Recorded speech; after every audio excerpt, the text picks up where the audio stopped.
a grabar. Pues, bienvenidos a todos ustedes a esta nuestra octava y última clase en nuestro curso. Empezamos el curso estudiando a Israel en tiempos de Elías y Eliseo, cuando la nación, con la división del reino y luego el ministerio de Elías y Eliseo, y cuando Dios estaba batallando por las almas de su gente en su idolatría. Y luego, después de ver la caída del norte, nos enfocamos en el sur, Judá, y estudiamos cómo Dios también les enviaba profetas. Vimos el ministerio de algunos de esos profetas, pero como ellos fueron llevados a cautiverio en Babilonia.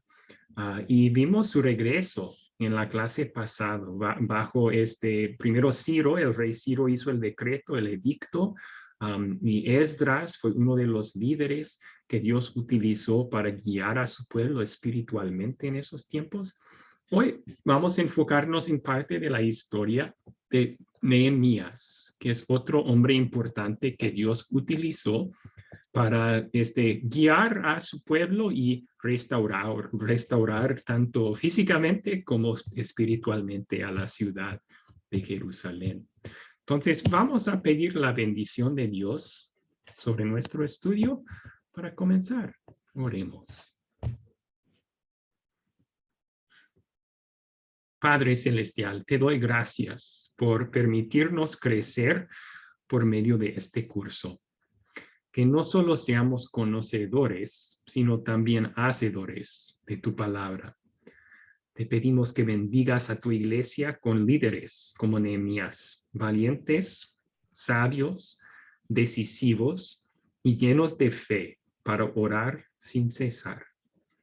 Te pedimos esto en el nombre de Jesucristo, nuestro gran sumo sacerdote. Amén.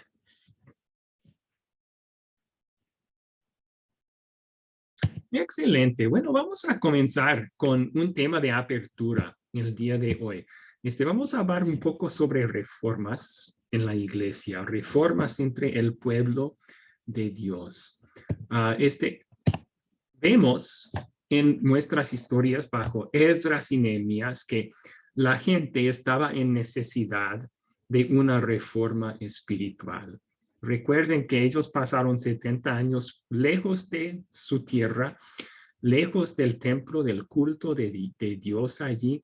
Muchos probablemente se alejaron de la palabra de Dios también durante su cautiverio en Babilonia. Y vemos cómo Dios utiliza a Esdras y a Nehemías, tanto para llevar los cautivos de regreso a Judá, pero también para guiarlos espiritualmente. Esdras en particular, leímos la vez pasada, él era un sacerdote bien entrenado en la ley de Dios. Y vimos a él junto con Nehemías, pero él estaba leyendo la ley de Dios y los sacerdotes estaban explicando la ley a los que habían regresado.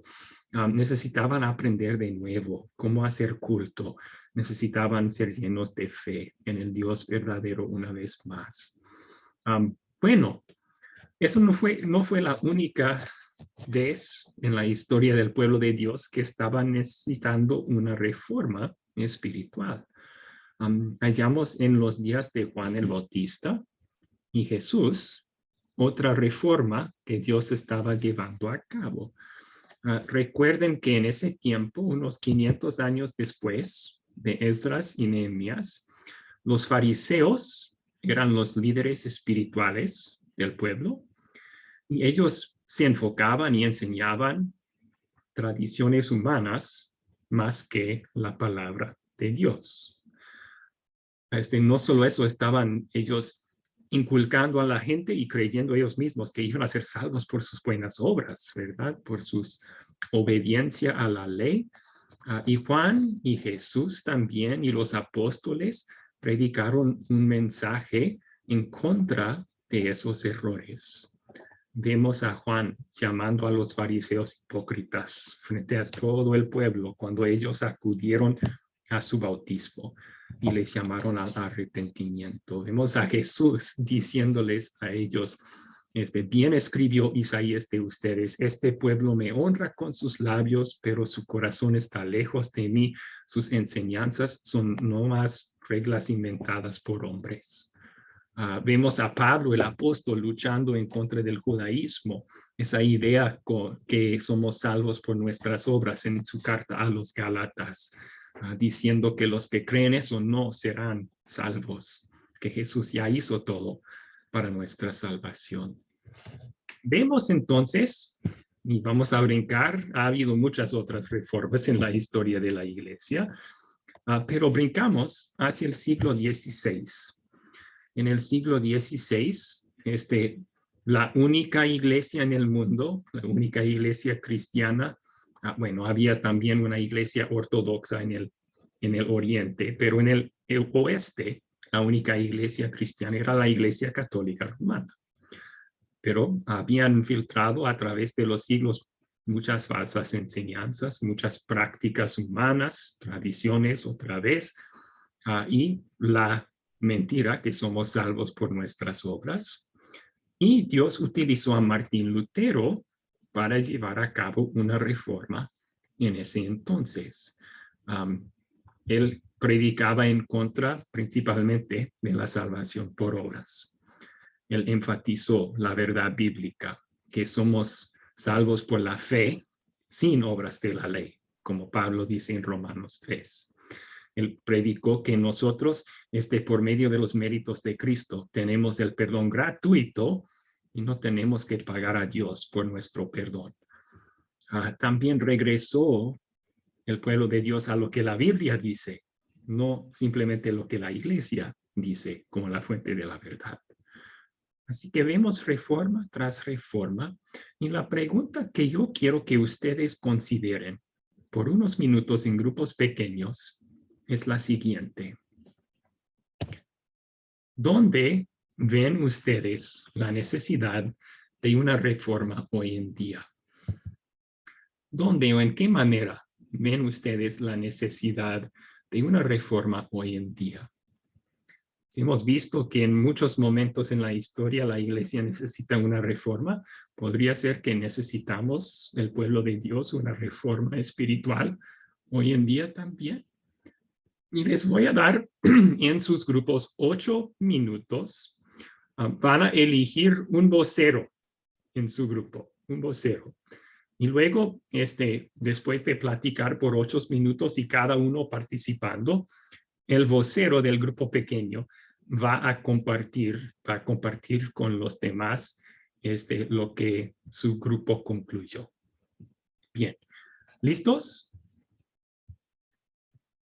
Vamos a ponerles en grupos pequeños entonces.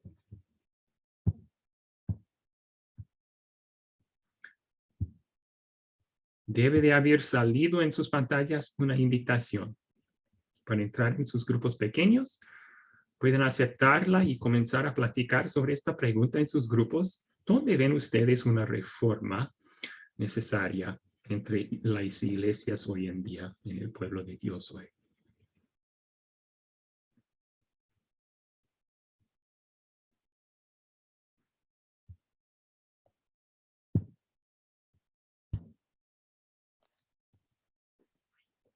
Y voy a pedir que el vocero para cada grupo comparta en breve lo que su grupo platicó. O sea, ¿qué reforma ven necesaria en la iglesia hoy en día?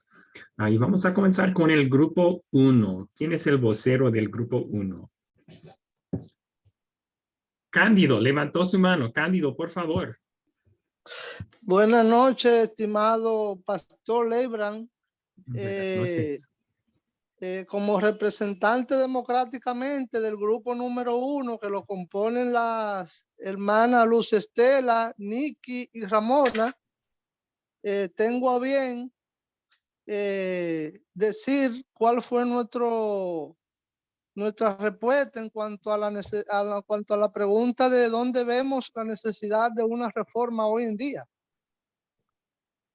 Y nuestra discusión se basó en que en la actualidad muchas personas pensamos y cada uno tiene una opinión de cómo debe ser la cosa religiosa de Dios, pero no nos enfocamos y no nos apegamos fielmente a lo que dice la Escritura, que es por lo que debemos guiarnos, que lo que dice textualmente la palabra, sola Escritura, es a lo que nosotros debemos ser fiel.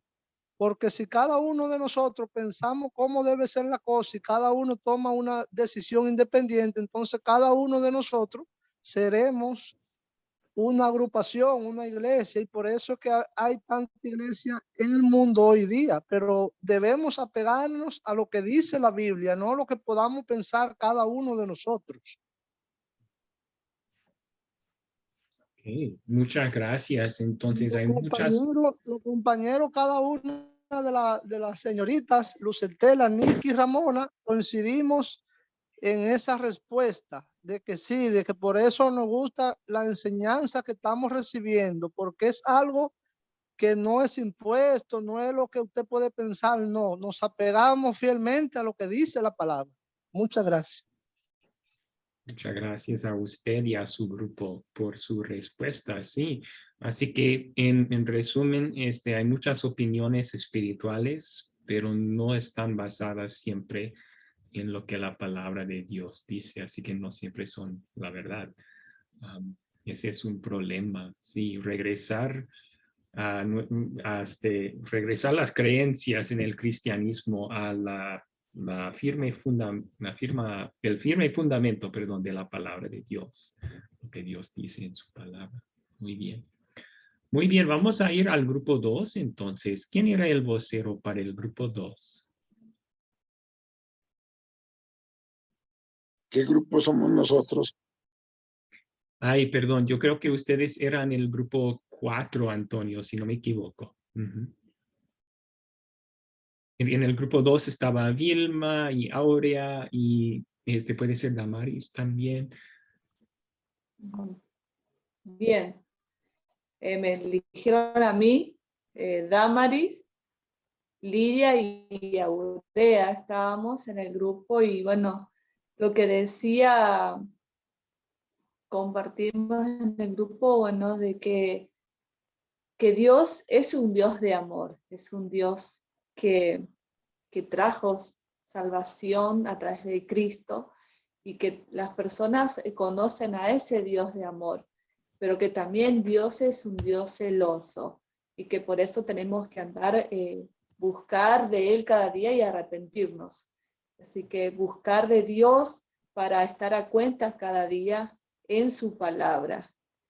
Y algo personal, decía que muchas veces sabemos predicar o anunciar la buena nueva a través de un púlpito, de un lugar ya organizado, pero cómo ser buenos llevadores de la palabra o líderes en todo momento con las personas que nos encontremos y presentar la salvación así como Jesús lo hizo con la samaritana, poder decirles, sería no callarnos cuando vemos que están errados, que no están en el camino del Señor o que están fuera de lo que es el plan de Dios de salvación. Poder tener la gracia, la sabiduría como tuvo Nehemías de estar orando para poder dar la palabra de la buena nueva, en todo tiempo presentar a un Dios de amor y que hay que arrepentirse para que Él sea el Salvador de nuestras vidas.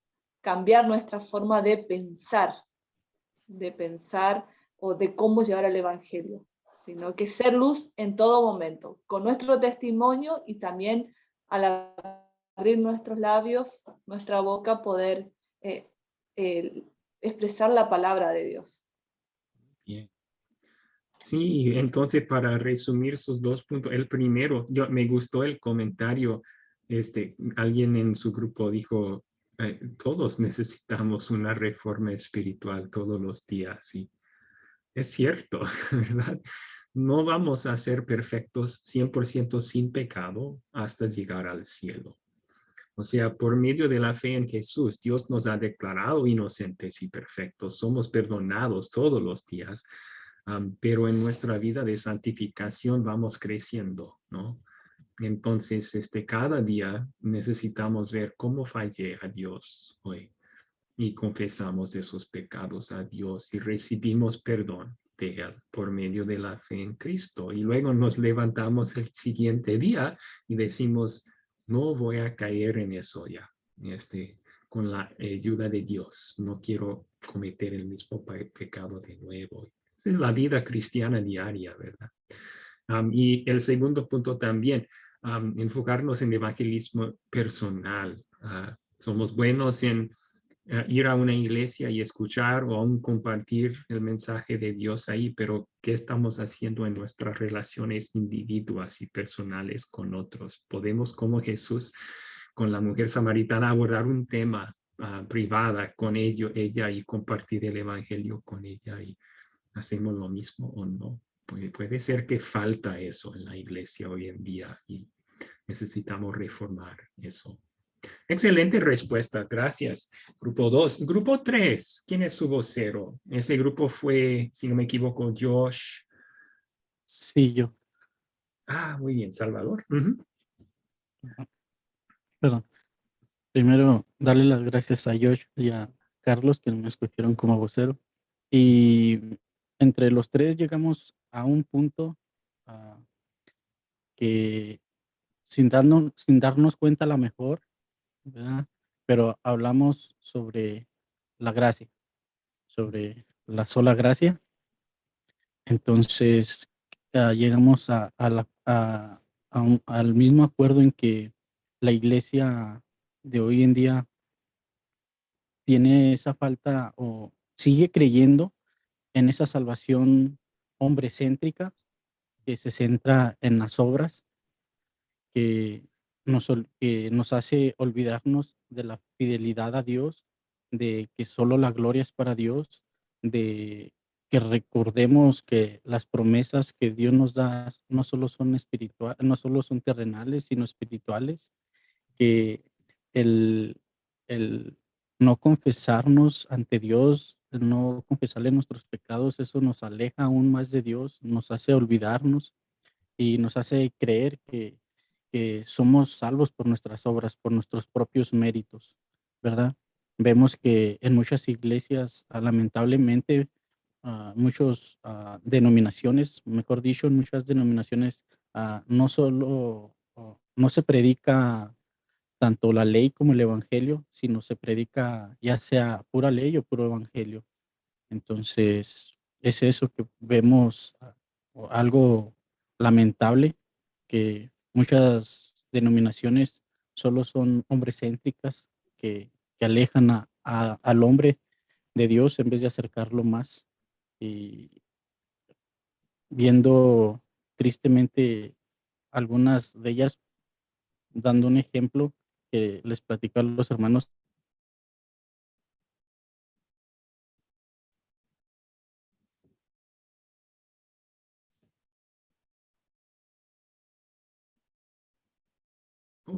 Se cortó la conexión, Salvador, no le escuchamos. Iba a decir un ejemplo.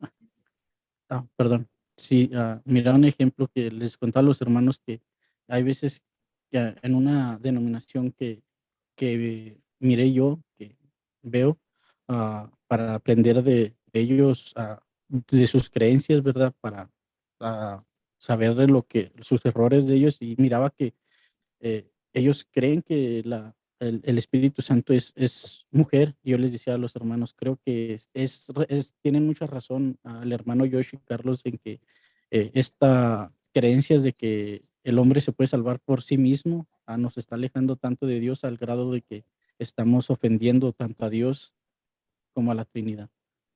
El punto, eh, ya para resumirlo en pocas palabras, se necesita predicar tanto la ley como el evangelio, no separados. Okay. Sí, la combinación de la ley que nos muestra nuestro pecado y el evangelio que nos asegura que Cristo pagó por ese pecado y nos ha salvado.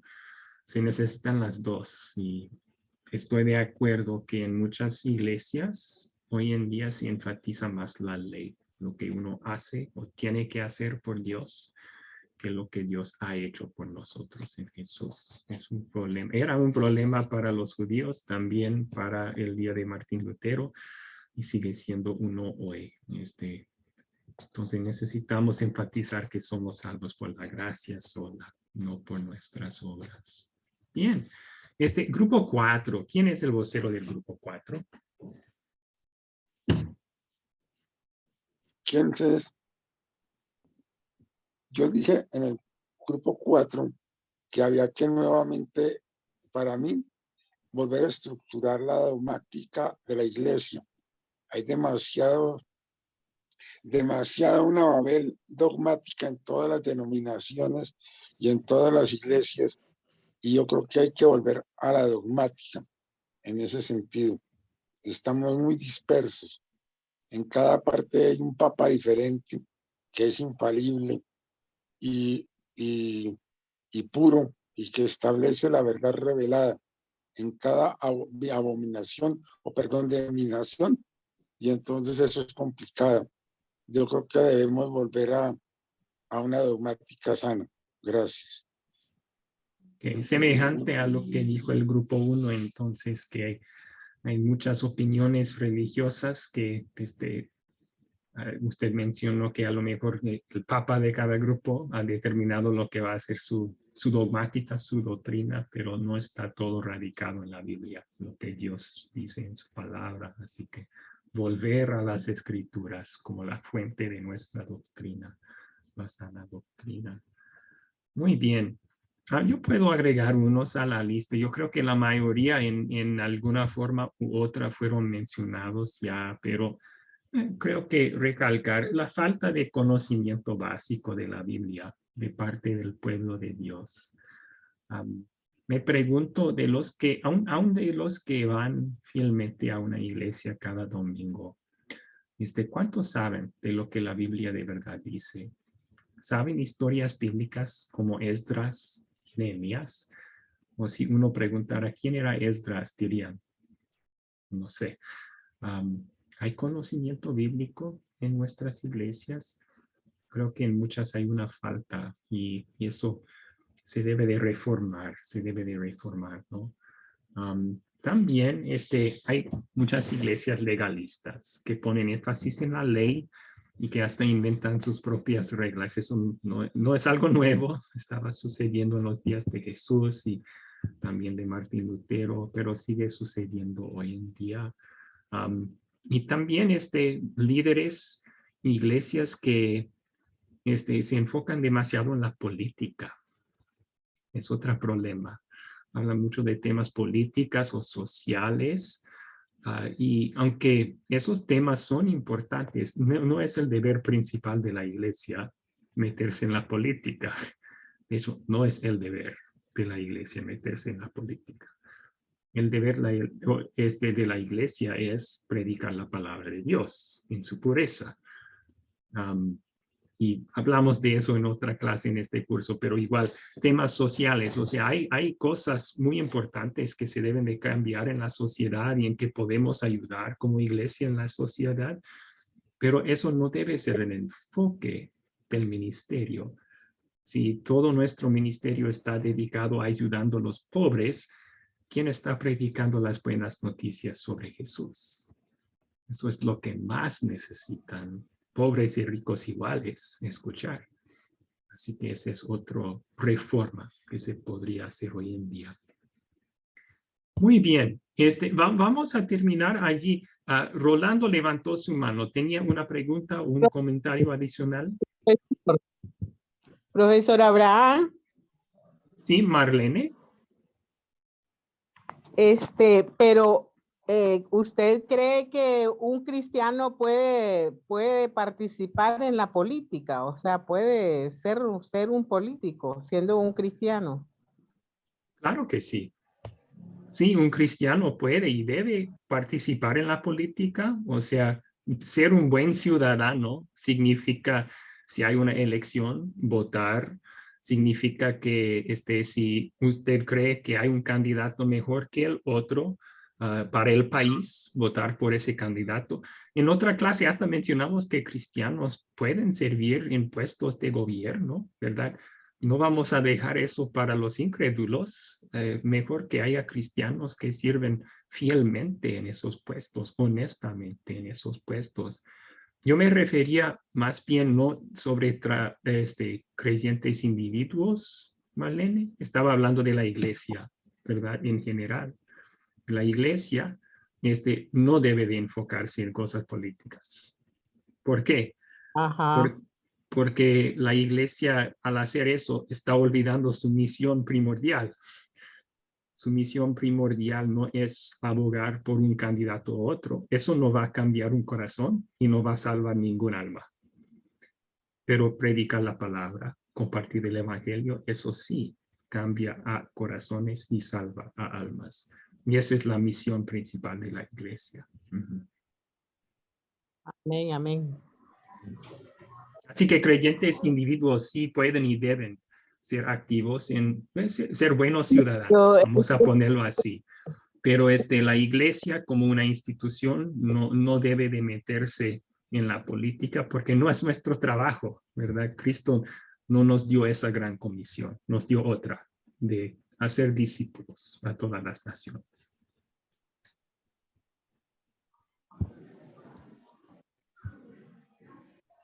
¿Tenía otra pregunta ahí, Marlene?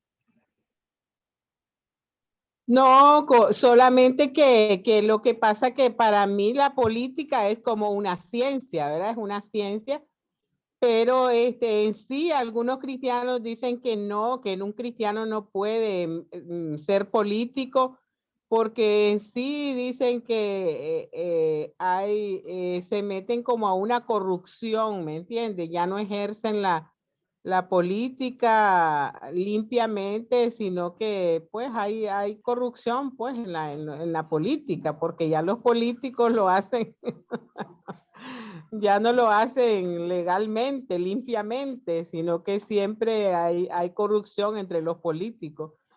Sí hay en muchos gobiernos, en casi todos los gobiernos hay corrupción. ¿Por qué? Porque somos pecadores, ¿verdad? Somos pecadores. Pero un cristiano, entonces, antes de ponerse como candidato político, debe considerar eso, debe evaluar si está bien exponerse a la tentación de esa corrupción. Pero si él decide que con la ayuda de Dios él puede resistir esa corrupción y ser una luz en el gobierno, que lo haga. O sea, si dejamos la política para los incrédulos y los corruptos, eso nunca va a mejorar, ¿verdad? Necesitamos cristianos fieles también sirviendo allí. Yo hablaba con un cristiano, ¿verdad? Y él me decía que un cristiano tampoco puede ser, o sea, yo sé que la abogacía, ¿verdad? También es una ciencia, es un estudio, una enseñanza, es una profesión, pero también él me decía, pero imagínate un abogado, dice, sí, que es cristiano, dice, ¿crees vos que sea la voluntad de Dios que un abogado está buscando cómo defender, dice, para ganar dinero, está buscando cómo defender a un criminal, está buscando cómo defender a un narcotraficante, dice? ¿Y creemos que eso sea pues aprobado por Dios, que sea la voluntad de Dios? Porque estás defendiendo, dice, una causa que no es justa. Vas a defender a un criminal por dinero, por ganar dinero, porque esa es la profesión, dice, de ese cristiano, el ser abogado. Entonces... Un cristiano puede ser abogado y un abogado cristiano tendría que decidir cuáles casos tomar y cuáles no, ¿verdad? Pero también esa persona que dijo eso no entiende bien lo que debe de ser el sistema de justicia. O sea, por lo menos en la mayoría de los países, en el sistema de juicio, el trabajo del abogado no es liberar a los culpables. Eso no es la justicia. Es más bien asegurar que hasta los culpables reciban un juicio justo, ¿verdad? Que se escuche toda la defensa de los dos lados y que del jurado tomen su veredicto. Así que puede haber y hay abogados cristianos que llevan a cabo su trabajo sin pecar. Ujú. Amén. Sí. Amén. Ok, bueno, Rolando tenía un comentario y luego por cuestiones de tiempo vamos a necesitar continuar. Así muy rápido, muy breve, pastor. Dos cosas. Una es un caso de un pastor de una iglesia en México que fue condenado esta semana en Estados Unidos por unos delitos terribles que, como dice Pablo, ni se hable entre vosotros. Unos delitos terribles, pero que fue una iglesia que empezó como a idolatrar a los pastores como que fueran el ungido de Dios y como que fueran personajes especiales como hay en otras religiones como José Smith con los mormones y como Elena White con los creo que adventistas, que empiezan a sacar una personalidad, o como el Papa con los católicos, una personalidad fuera de que empieza a ser como un mediador, y cuando sabemos que el único mediador es Jesucristo, ¿verdad? Y entonces desde allí empiezan una serie de distorsiones que llevan a esos casos horribles como otros que tenemos en la historia de sectas que se han matado porque piensan que al día siguiente va a venir el Señor o va a ser el fin del mundo. Por un lado, y por otro lado, el caso acá de Guatemala, donde tuvimos una década en donde florecieron tantas iglesias de esto que le llaman la teología de la prosperidad. Yo estuve en una y pues al final de 10 años me sentí muy engañado, muy frustrado porque pues ahí nos prometían que íbamos a salir de pobres, que íbamos a vivir en victoria, que ni la pobreza, ni la enfermedad, ni el sufrimiento eran para los cristianos, que un cristiano que tiene esto es porque está en pecado, y usando muchos textos de la palabra que los sacaban de contexto. Y por otro lado había que doble ofrenda, que promesa de fe, que diezmo, que primicia, y un tremendo sistema para dar a la iglesia, pero al final todo iba para la cuenta del pastor. Y entonces pues un grupo de hermanos que vimos esto, tuvimos que salirnos de esta iglesia e ir a otra porque considerábamos que la doctrina sí estaba muy desviada. Y pues creo que todo esto viene a esto de la reforma, que hoy en día hay que volver a las sendas antiguas. El Señor lo que quiere es la salvación del mundo, lo que quiere es la santidad, lo que quiere es la pureza, y pues lo demás vendrá por añadidura si es la voluntad de Dios. Pero vemos a un Pablo que le escribe ahí a su gran amigo: tráeme mi capote de Troas, porque acá hay mucho frío, pues él estaba preso, y vemos a un Pablo que inclusive sanaba con su sombra o con su ropa. Sin embargo, hubo momentos en que él no tenía ni para cubrirse en una cárcel muy húmeda en donde estaba. Y ahí vemos a Pedro diciendo también: no tengo ni oro ni plata, sino que lo que tengo te doy. Así que es para mí muy importante una reforma en ese sentido de volver a las sendas antiguas. Gracias. Sí, estoy de acuerdo. Teología de prosperidad ha causado mucho daño en el mundo cristiano, y regresar a la verdadera enseñanza de Jesús y los apóstoles, de la Biblia entera, ¿verdad? Que este mundo no es nuestro hogar permanente. Entonces, en vez de vivir por los bienes y las riquezas de este mundo, vivir para el mundo que viene. Y eso significa tener fe en Cristo y vivir para Cristo ahora, así acumulando tesoros en el cielo, donde, no, bueno, ustedes conocen ese versículo. Muchas gracias. Vamos a continuar entonces con el considerar de Nehemías capítulo 4. Ustedes leyeron este capítulo, leyeron otros también, pero el estudio de las 4 se va a enfocarse en este capítulo. Nehemías capítulo 4, un vistazo sobre el trabajo y el ministerio de Nehemías. Así que pueden abrir sus Biblias a ese capítulo, por favor. Y vamos a mencionar primero quiénes son los personajes de esta historia.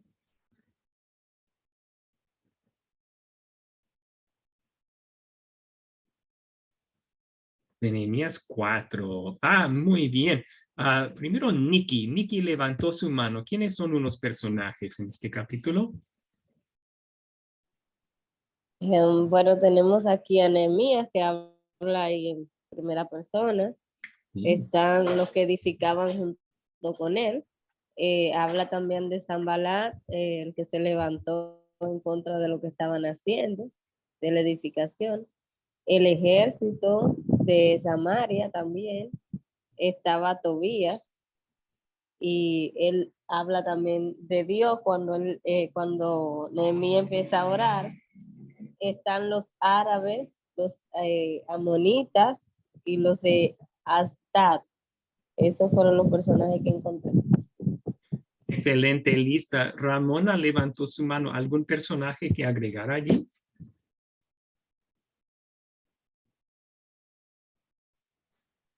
Sí, profesor. Dice que juntamente con Nehemías, sus parientes, sus ayudantes y su guardia personal estaban con él. Y aquí hace mención de ellos. Excelente. Sí, sí.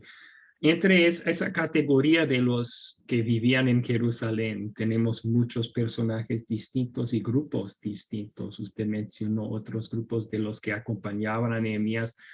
También había grupos de los trabajadores mencionados, acarreadores, los nobles, los oficiales, criados también. Excelente. Sí, un poco de contexto aquí entonces para recordarles sobre estos personajes. Nehemías fue antes el copero y el alto funcionario del rey Artajerjes en Persia, pero pidió regresar cuando escuchó sobre las malas condiciones en Jerusalén de la ciudad, y luego regresó con el permiso del rey y hasta con muchos bienes que el rey le había dado y los otros judíos habían dado, y empezaron a construir. Se mencionaron dos enemigos de los israelitas: Tobías, el amonita, y Sanbalat, el horonita. Estos eran como líderes entre los pueblos no judíos que habitaban en esa región en ese entonces, y estaban oponiéndose a cada paso a la construcción de los judíos. Muy bien. Ok, Ramona, ¿tenía algún otro personaje? Levantó su mano de nuevo.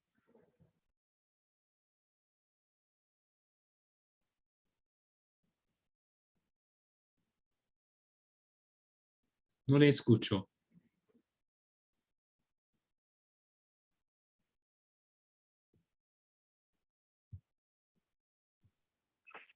No, profesor, al parecer fue un error. Ok, no hay ningún problema. Gracias, gracias.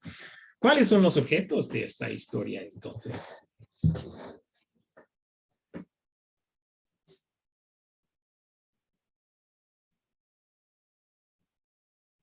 ¿Qué cosas hallamos en Nehemías 4?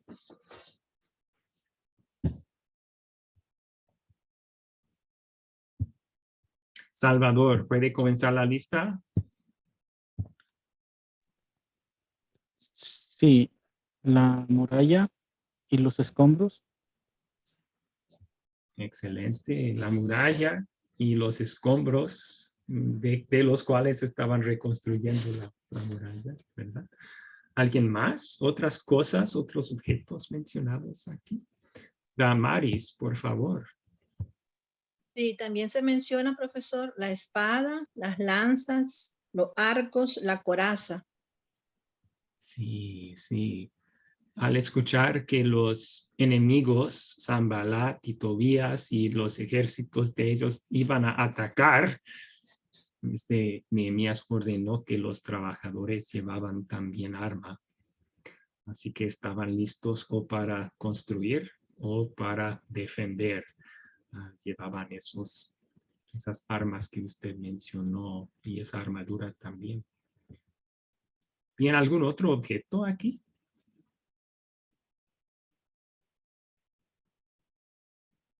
No sé si se mencionó las piedras quemadas. No. Dice piedras quemadas. Sí, piedras quemadas. Eso nos recuerda de cómo Nabucodonosor había destruido la ciudad. Lo quemó y había muchas piedras quemadas entre el escombro. Andrés levantó su mano. ¿Otro objeto? Sí, las puertas quemadas. Sí, los portillos, las puertas. Excelente. Y Nikki levantó su mano también. ¿Qué otro objeto halló en este capítulo? También habían trompetas, había alguien que estaba tocando la trompeta, dice Nehemías. Sí, se menciona una trompeta porque ¿qué iba a suceder si todos estaban trabajando en las murallas y de repente ataca el enemigo en algún punto?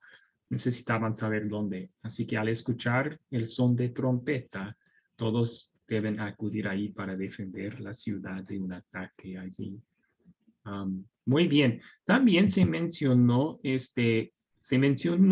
no era una cosa en la historia, pero lo voy a incluir porque es un detalle interesante. Se mencionó una zorra, el animalito, una zorra. ¿En dónde se mencionó eso? En el versículo 3, Tobías, el enemigo, y su compañero estaban burlándose de lo que los judíos hacían y dijo, la muralla que están reconstruyendo con el solo peso de una zorra se vendrá abajo. Se burlaba de su trabajo. Después de esa burla es cuando Nehemías ora a Dios, ¿verdad? Muy bien. ¿Cuándo o dónde ocurrió? No. Esto debe de ser... Así, es la pregunta correcta. ¿Dónde ocurrió esta historia? ¿Dónde ocurrió?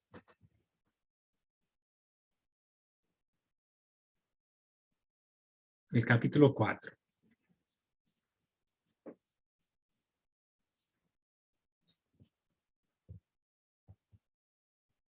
Sí, Ramona. La reconstrucción del muro fue en Jerusalén, profesor. Excelente. Sí, el capítulo 4 toma lugar casi todo en Jerusalén. Muy bien. Ahora sí, ¿cuándo ocurrió esta historia?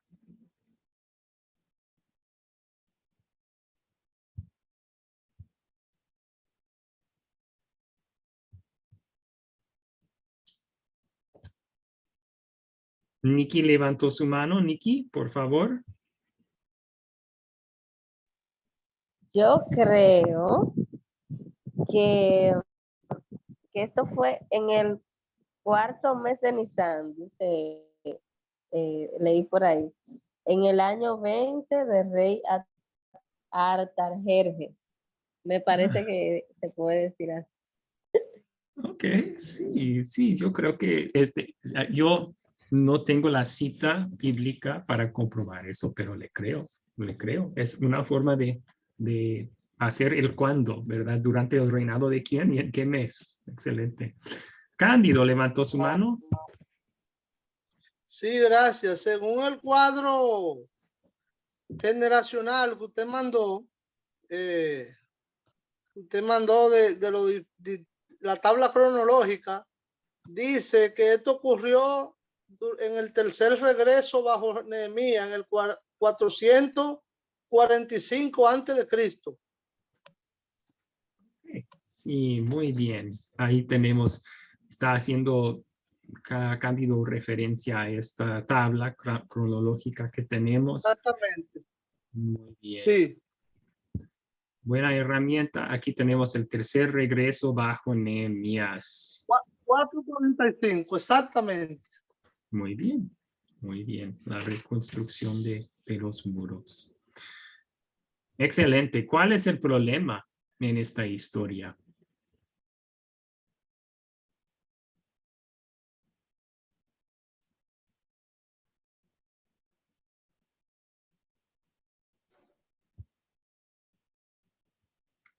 Sí, muy bien. Damaris levantó su mano. Damaris, ¿puede Sí, contestar? profesor. Uno de los problemas es que Jerusalén estaba destruida y no tenía muralla. Excelente. Jerusalén no tenía muralla. Ese es un problema en esta historia. Rolando levantó su mano. Rolando, ¿qué es otro problema? Creo que otro problema es la oposición que tenían los judíos a reconstruir su ciudad y sus muros. De acuerdo, los enemigos fuertes que oponían el trabajo y hasta amenazaron con atacar la ciudad. Excelente, es otro problema. Cándido levantó su mano. Sí, gracias. Sí, como han dicho los compañeros, el problema era que Jerusalén estaba olvidada, su pueblo estaba disperso y había alguien que Dios había colocado, que era el copero del rey, Nehemías, y él estaba olvidado de eso también, pero cuando él escuchó noticias de su gente, se entristeció su corazón y él, muy asustado, pidió permiso para ir en pos de su pueblo, y por ahí comenzó la historia, Dios moviendo los hilos para lograr la reconstrucción. Ok, sí, en Nehemías 1 leemos cómo Dios movió a Artajerjes, permitió a Nehemías a volver para construir las murallas, es cierto. Tal vez otro problema aquí se menciona que los trabajadores se cansan, estaban cansados, no había muchos trabajadores y estaban haciendo doble trabajo cada uno. Y cuando vemos todo lo que tenían en su contra, vemos lo milagroso que es que lograron lo que lograron dentro del tiempo en que lo lograron, ¿verdad? Tenían pocos trabajadores, los que estaban trabajando ya estaban cansados y luego tenían que dejar de trabajar con dos manos y solo con uno porque llevaban la arma en la otra mano. Muchos problemas. Y bueno, ¿cómo se resuelven estos problemas?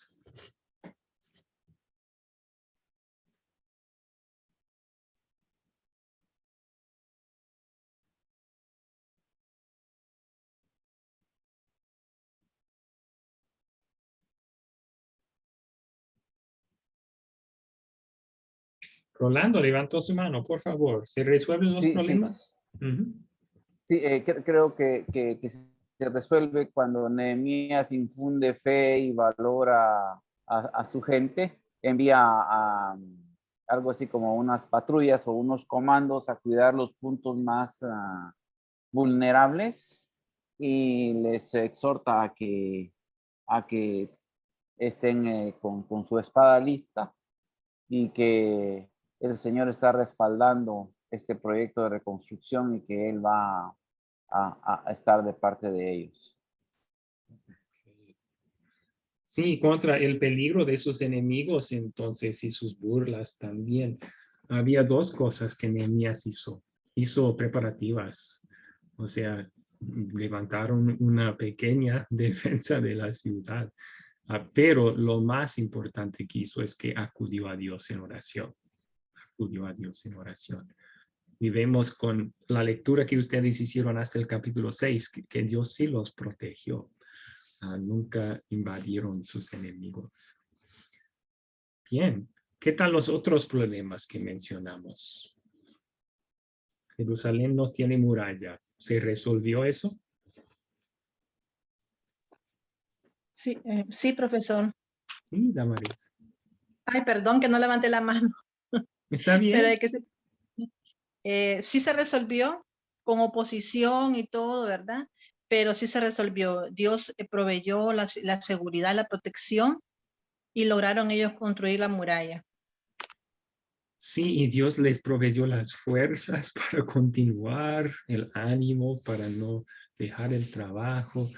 Dios estaba detrás de todo eso y el detalle que nos comparte Nehemías para la gloria de Dios en capítulo 6 es que terminaron el trabajo en 52 días. Wow, un trabajo monumental que los enemigos pensaban, no que lo van a lograr, y lo lograron. Dios lo hizo por medio de ellos en 52 días. Muy bien. A ver, vamos a las preguntas de consolidar entonces. Comencemos con un breve resumen de este capítulo, Nehemías 4. ¿Cómo resumiríamos este capítulo?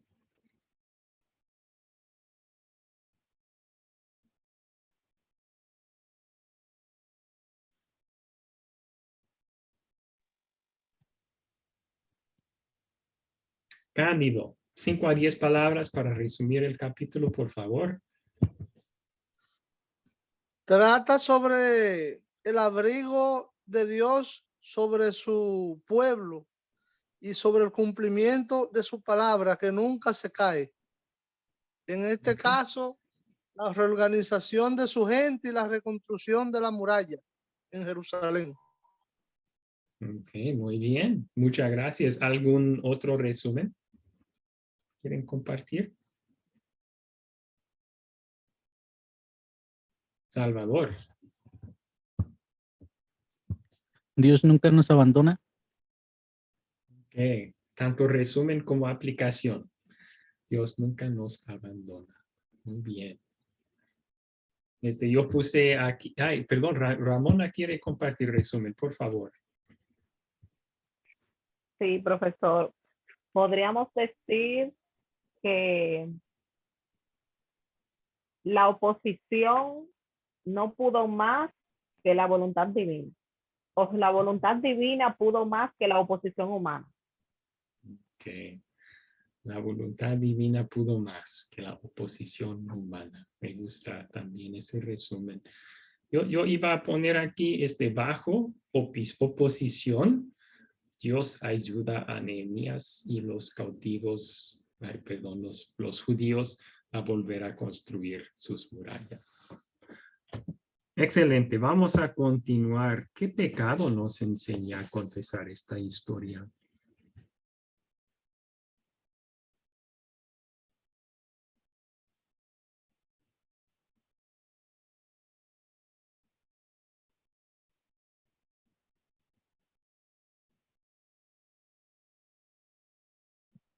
¿Qué pecado podemos confesar a base de esta historia?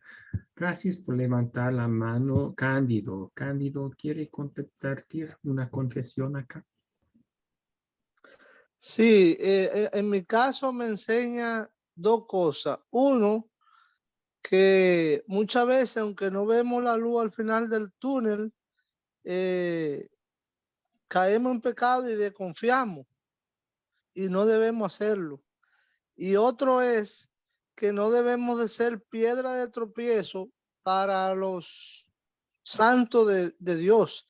En este caso, los enemigos del pueblo israelita vieron como una debilidad la construcción del muro, mas sin embargo después se tuvieron que tragar su palabra al ver cómo tan rápido, que sabían que no era por fuerza humana que había sido esa reconstrucción, y tuvieron que reconocer y ver cómo Dios había obrado en su pueblo. Entonces nosotros somos así también. Nosotros debemos de cuidarnos mucho de cuando vemos cualquier santo de Dios, cualquier cristiano, no ser piedra de tropiezo, ni de hecho, ni de acción, ni de pensamiento. Debemos ser respetuosos de la cosa de Dios tanto como para nosotros mismos y para cualquier hermano. Ok, gracias por compartir. Un tip, una sugerencia para su uso de las 4C, acá con esta pregunta de qué pecado me enseña a confesar. Acá, en vez de usar frases como debemos o no debemos, este es más bien el lugar para confesar, ¿verdad? Entonces, podría uno decir, a veces somos tropiezo para los creyentes en nuestras vidas. Y usted dio un buen ejemplo de cómo aplica esto a esta historia también. Confesamos ese pecado a base de esta historia. Salvador levantó su mano también. Muchas gracias.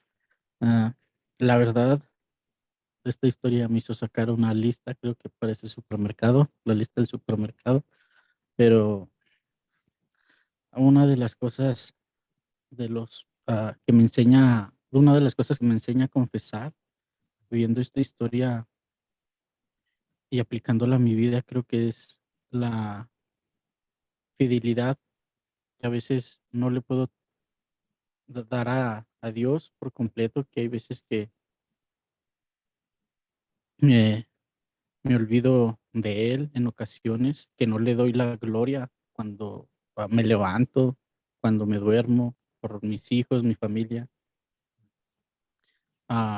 Que hay ocasiones en las que no obedezco lo que Dios me dice, al enojarme, al no ser rápido para oír y lento para hablar. En cosas así son las que me enseña Dios. Muchas gracias por compartir, muy personal, sí. Yo iba a compartir el siguiente. Yo veo en el duro trabajo, sin faltar ánimo del pueblo de Judía aquí. Yo veo mi pecado de a veces desanimarme en mi trabajo y cansarme en mi trabajo. No siempre soy tan constante como ellos en su trabajo, ¿no? Tenía que confesar ese pecado a base de la historia también. Podríamos también confesar, a veces somos temerosos y cobardes frente a las burlas de nuestros enemigos. Muy bien. Continuemos con la siguiente. ¿Dónde vemos el amor de Dios en esta historia?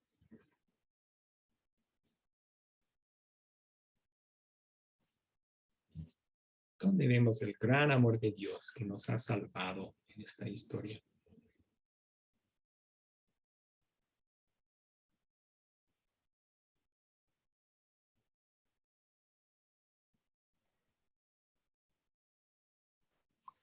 Sí, Nikki levantó su mano. Nikki, por favor.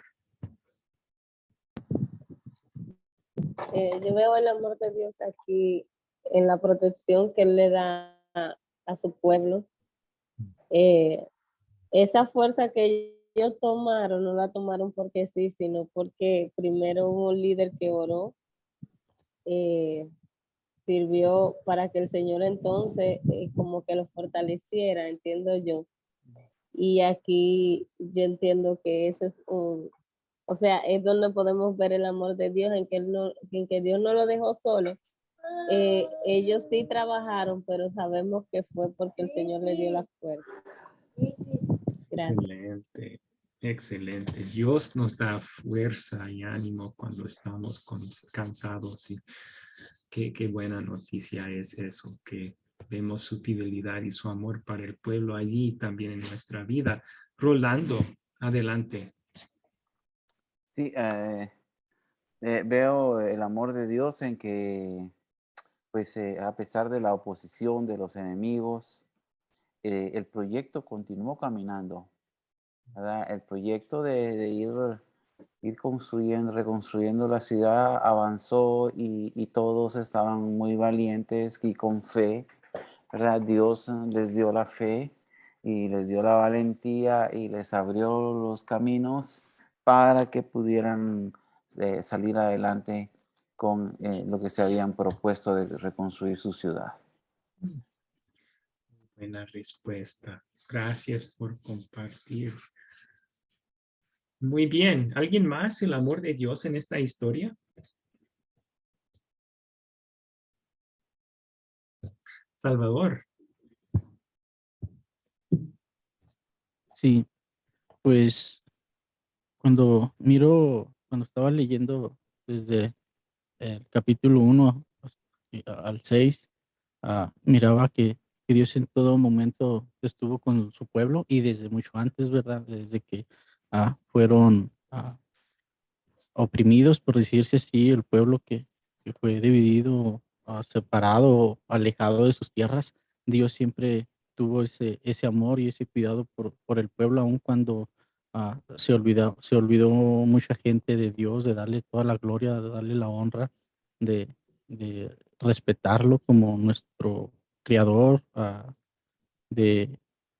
y yo veo el amor de Dios en esa forma, al igual que en mi vida, ¿verdad? En algo personal, que aun cuando, como Nehemías, que se acercó con temor, aún después de que estuvo orando, cuando el rey le pregunta, él con temor, ¿verdad? Dice que le confesó el porqué de su tristeza y a ti cuando escucho eso de que con temor le confesó al rey el por qué estaba triste, ah, yo me imagino como que tuvo un poco de, no que no creyera en que Dios le fuera a contestar, sino como que dudaba si Dios iba a tocar el corazón del rey.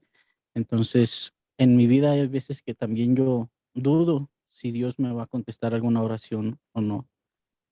Pero veo el amor de Dios que aun cuando yo dude de Él o me olvide en ocasiones de darle gracias, Dios siempre está conmigo al igual que en esta historia.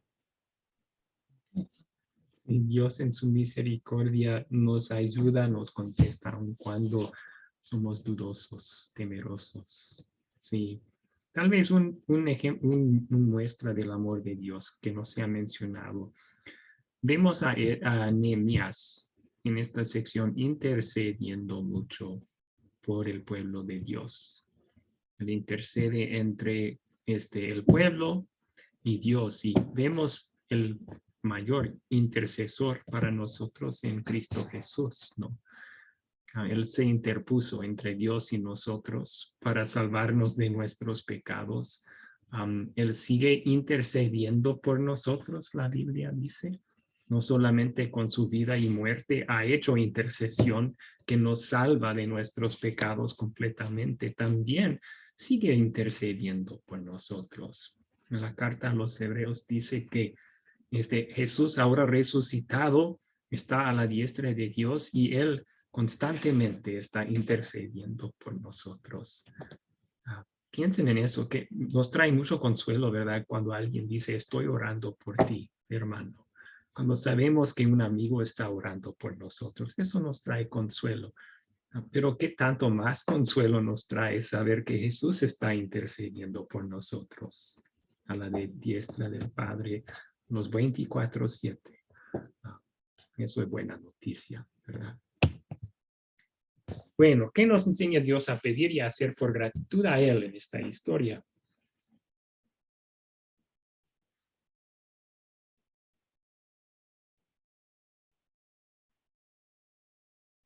¿Cómo podemos agradecer a Dios con nuestras vidas, nuestras oraciones a base de esta historia?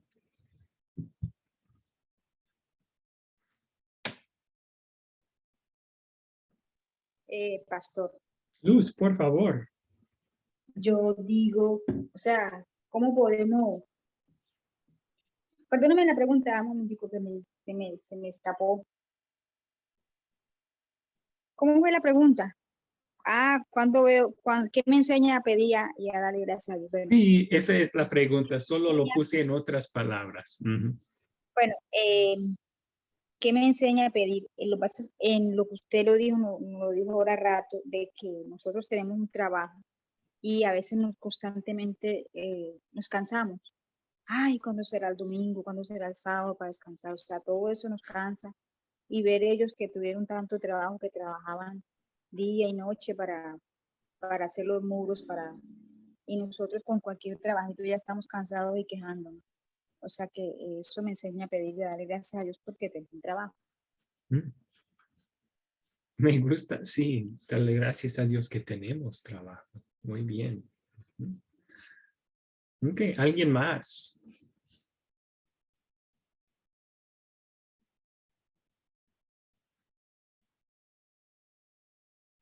Muchas veces las respuestas a esta pregunta, amigos, pueden ser las mismas que los pecados que confesamos, solo ahora decimos en gratitud, ¿verdad? Que hemos sido perdonados, vamos a hacer lo opuesto.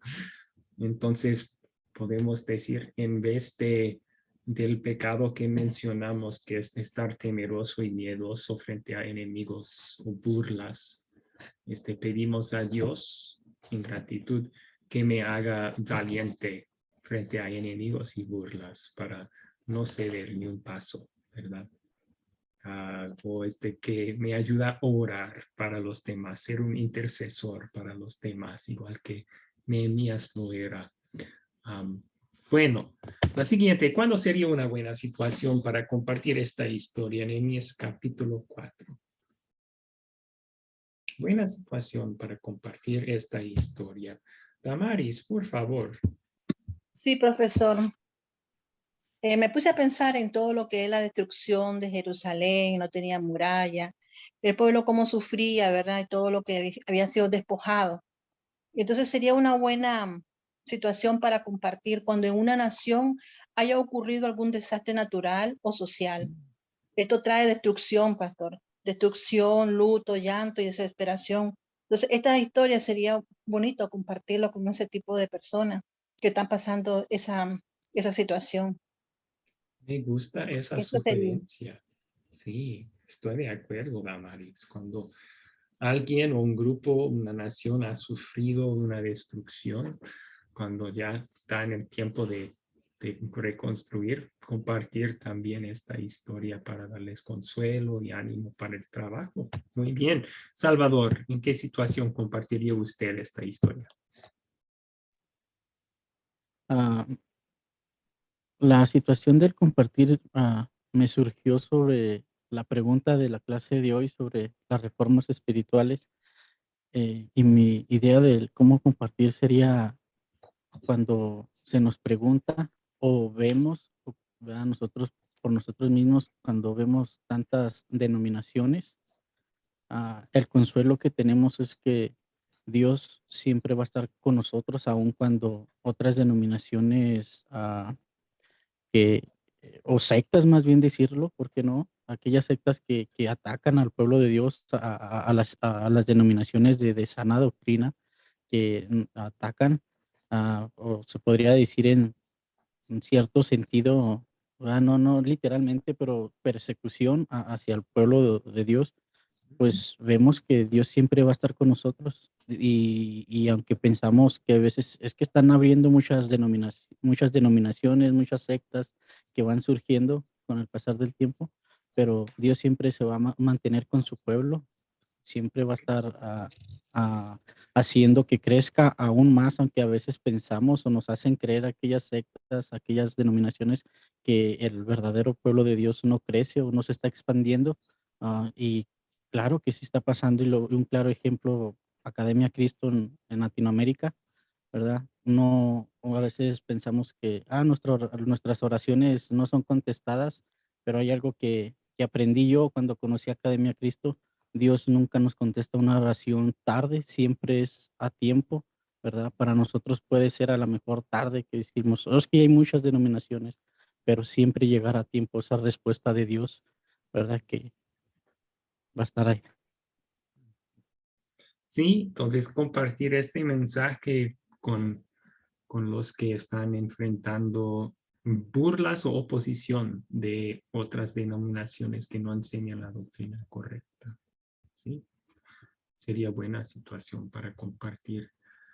Muy bien, ahí vamos a terminar esta sección entonces, y tenemos que continuar con un tema más al final. El último tema nos va a llevar justo a la siguiente clase que se llama la Biblia, la llegada del Salvador. Tenemos que brincar unos 400 años para llegar a ese esa clase. ¿Y cómo lo vamos a hacer? Pues hablando del periodo del intertestamento. Intertestamento, ustedes entienden esa palabra, ¿verdad? Tenemos un Antiguo Testamento y un Nuevo Testamento. Y el periodo entre esos dos se llama el periodo intertestamentario. ¿Qué quiere decir eso? Pues Malaquías, el autor del último libro del Antiguo Testamento, probablemente escribió su libro alrededor de 400 años antes de Cristo. 400 años antes de Cristo. Ahí tenemos el fin del Antiguo Testamento. Y luego viene este periodo que algunos llaman el periodo de silencio de Dios. Y eso se puede entender mal, ¿verdad? Dios siguió hablando con su pueblo por medio de lo que ya se había escrito. Ese mensaje sigue vigente tanto hoy como lo era en ese entonces, y seguramente entre los dos testamentos era vigente también. Dios siguió hablando por medio del Antiguo Testamento, pero parece que, de lo que sepamos nosotros, parece que no envió otro profeta a su pueblo en ese lapso de tiempo. Seguramente no otro profeta que escribió un libro. En ese lapso de 400 años, entonces, entre el penúltimo profeta del Antiguo Testamento, Malaquías, y el último, que técnicamente viene alrededor del año 5 antes de Cristo. Ese es Juan el Bautista. Juan el Bautista técnicamente es el último profeta en el sentido de que él fue el que Dios envió a preparar al mundo para la llegada de Jesús. Él y Jesús eran contemporáneos, o sea, básicamente tenían la misma edad. Sin embargo, el ministerio de Juan preparaba el pueblo para el ministerio de Jesús, y en ese sentido se puede considerar el último profeta del Antiguo Testamento. Pero ese lapso de tiempo es lo que estamos hablando hoy. Y en ese lapso de tiempo había ciertas escrituras que fueron escritas, pero no eran inspiradas por Dios, no se deben incluir en el canon del Antiguo y Nuevo Testamento. Esos libros se llaman a veces los libros apócrifos, y tenemos ejemplos de ellos. Si algunos de ustedes tienen un trasfondo católico o han visitado a una iglesia católica y han abierto esas Biblias, ellos incluyen muchos de estos libros apócrifos entre el Antiguo Testamento y el Nuevo Testamento. Esa fue una decisión de un papa en el siglo XVI, incluir esos libros en la Biblia. Pero sabemos históricamente que los judíos no incluían esos libros en sus Biblias. Ellos en sus sinagogas tenían los libros del Antiguo Testamento como los tenemos nosotros, pero tenían los libros apócrifos en otro lado, en otro lugar. O sea, no se incluían entre los libros del Antiguo Testamento. Lo que los libros apócrifos sí hacen es que nos dan una interesante vista en la historia y la mente de los judíos entre los dos testamentos. Entonces tenemos algunos libros históricos, por ejemplo, los libros de los Macabeos, que nos cuentan la historia de cómo Dios utilizó a ciertos judíos, a los Macabeos, para liberar al pueblo de Israel de peligros espirituales y también políticos de los griegos. También tenemos una vista en la espiritualidad del pueblo de Israel en este tiempo. Tenemos libros como la oración de Manasés, la sabiduría de Sirac, es otro, que nos dan una vista de cómo era la vida espiritual de los judíos entre los testamentos. Pero recalco que estos no son al par de la Biblia. Los mismos judíos que primero recibieron estos libros los guardaban en otro lugar en sus sinagogas porque los consideraban de valor pero de valor histórico y de cierto valor espiritual, pero no como inspirados y sin error, como la palabra de Dios que habían recibido de los profetas antes. Hasta allí, entonces, ¿alguna pregunta sobre este periodo en general y también los libros apócrifos?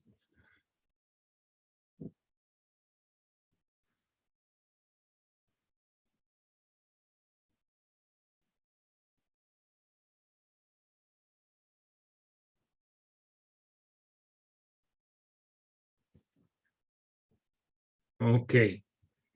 Vamos a continuar entonces explicando un poco de la historia secular durante este tiempo también. En estos días, después del imperio de Persia, llegó otro imperio, igual que vimos en las visiones que Dios dio a Daniel y a Nabucodonosor. El siguiente imperio, después de Babilonia y Persia, fue Grecia. Los griegos, bajo Alejandro Magno, conquistaron casi el mundo entero en ese entonces, después de derrotar a los persas. Y en sí, casi 10 años, entre 336 y 323 a.C., él conquistó el mundo entero, pero murió repentinamente después de eso. Y aunque había resultados muy duraderos, por ejemplo, el griego se convirtió en el idioma de casi todo el mundo. Y eso afectó al hecho de que, pues, la Biblia, el Nuevo Testamento, fue inspirado en griego, porque era el idioma común que casi todos entendían en ese entonces. A pesar de unos resultados de largo plazo así, pues Alejandro Magno mismo murió repentinamente y no había elegido sucesor.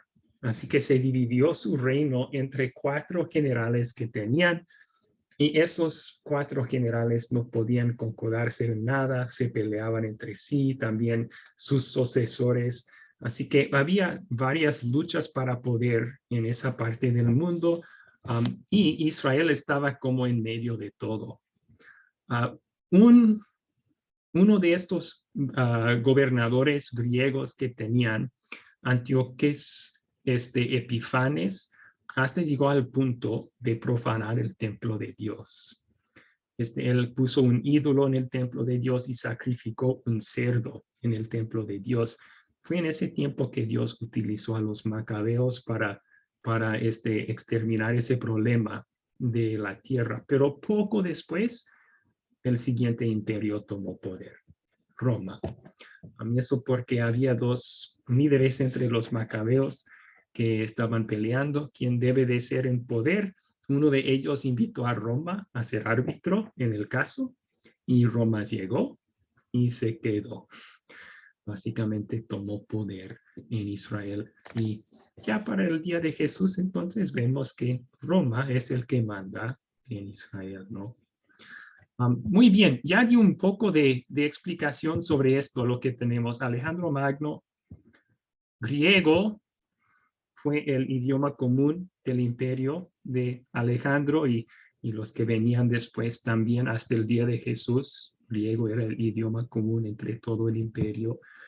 Los macabeos que ayudaron a defender al templo de las profanaciones de ese rey malvado, Antíoco Epifanes. Y Hanukkah, ¿ustedes han escuchado de Hanukkah? Los judíos celebran eso hasta la fecha, ¿verdad? Esa es la celebración de la purificación del templo. Después de Epifanes había hecho esos sacrificios y culto a un dios pagano allí. Ese Hanukkah lo celebran como parecido a la época de Navidad en nosotros. Es en esos tiempos, sí, pero conmemora cómo fue liberado, purificado el templo bajo los macabeos de esas profanaciones. Una fiesta de luces. Celebran un supuesto milagro en ese entonces, que el aceite en las luces del templo no se apaga, acabó por 7 días. Y por esa razón su fiesta es de 7 días, ¿verdad? Muy bien. Ahora, ¿Cuáles preguntas tienen sobre este periodo entre los dos testamentos? Eso es todo el tiempo que tenemos para un resumen el día de hoy. Si quieren investigar un poco más, bien pueden por sus propias cuentas. Cándido, ¿cuál es su pregunta? Sí, después ya entonces del Nuevo Testamento ya no tenemos más profetas. Bueno, el Nuevo Testamento menciona dones proféticos. Se menciona también un profeta específicamente, Ágabo, en el Nuevo Testamento, pero no tenemos la promesa que ese oficio va a continuar. Ok, gracias. Sí. ¿Alguna otra pregunta?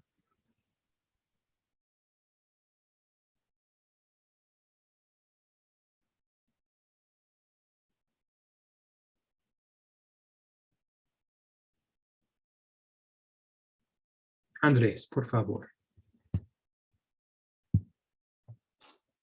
Yo lo que quiero preguntarle, pastor, he estado ahora sí que de lo que estoy leyendo, tengo el Antiguo Testamento, no he checado bien el Nuevo, pero el día santificado, ¿sí está bien que es el día sábado?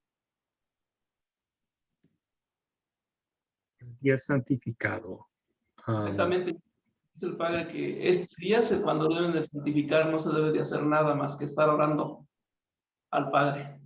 Digo, porque Sí. he estado viendo que comienza el día el domingo, entonces termina el día sábado. Sí, para los judíos, esos mandamientos eran para los judíos. Y sí, su semana comenzó el domingo, terminó el sábado. Sí, y el sábado era un día de descanso para ellos. Ajá. Sí, esa era mi pregunta, pastor.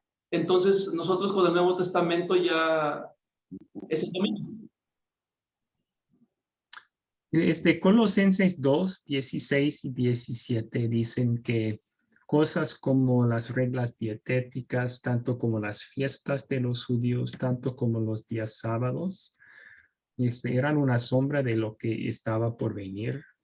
La realidad es Cristo y que no debemos dejar que nadie nos juzgue según esas cosas. Así que eso quiere decir que no tenemos que observar las fiestas judías el sábado. Ah, ok. Sí, esa era mi pregunta. O mi duda más que nada. Excelente. Muchas gracias. Ok, tenemos que terminar. Vamos a hacer una oración de clausura. Esta es la última clase. También vamos a dejarles despedirse uno por uno. Y si tienen preguntas, yo veo que Antonio tiene su mano en el aire. Podemos contestarlas después de ese lapso. Así que vamos a terminar con una oración primero. Querido Dios, te damos gracias por todo lo que nos has enseñado en este curso. Sobre todo vemos un tema que recurre en toda la historia que hemos estudiado y es el tema principal de la Biblia entera, que tu amor es fiel, que tus promesas son fieles. Prometiste un Salvador a tu pueblo Israel y a pesar de todo lo que hacían para no merecer el cumplimiento de esa promesa, tú seguías fiel y les enviaste un Salvador para ellos y también para nosotros. Y te damos gracias por ese amor no merecido que nos has dado y mostrado en Cristo Jesús. Pedimos que utilices estas palabras para fortalecer todo estudiante en nuestro curso y para animarles aún más para compartir la palabra con otros. Pedimos esto, Señor, en tu santo nombre. Amén. Amén.